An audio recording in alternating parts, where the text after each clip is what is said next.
Chapitre 19. La vie reprit son cours tant bien que mal.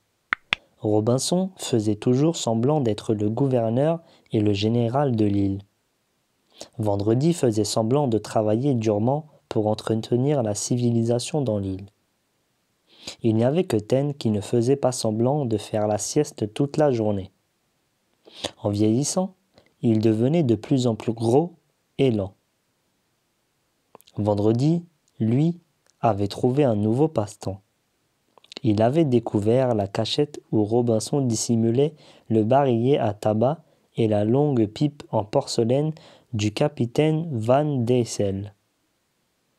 Chaque fois qu'il en avait l'occasion, il allait fumer une pipe dans la grotte.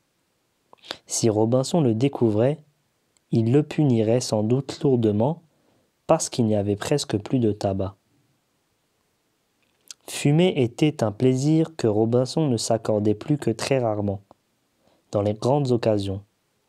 Ce jour-là, Robinson était descendu sur le rivage inspecter des lignes de fond que la marée descendante venait de découvrir.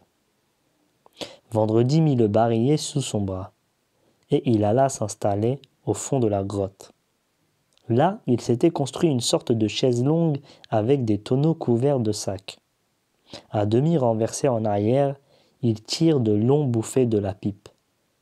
Puis, il chasse de ses poumons un nuage bleu qui s'épanouit dans la faible lumière provenant de l'entrée de la grotte. Il s'apprête à tirer une nouvelle bouffée de la pipe, quand des cris et des aboiements lointains lui parviennent. Robinson est revenu plus tôt que prévu, et il appelle d'une voix menaçante. Taine jappe. Un claquement retentit. Robinson a donc sorti son fouet. Sans doute s'est-il enfin aperçu de la disparition du barillet de tabac. Vendredi se lève et marche vers le châtiment qui l'attend. Soudain, il s'arrête. Que faire de la pipe qu'il tient toujours dans sa main ? Il la jette de toutes ses forces dans le fond de la grotte, là où sont rangés les tonneaux de poudre. Puis, bravement, il va rejoindre Robinson. Robinson est furieux. Quand il voit Vendredi, il lève son fouet. C'est alors que les 40 tonneaux de poudre font explosion. Un torrent de flammes rouges jaillit de la grotte.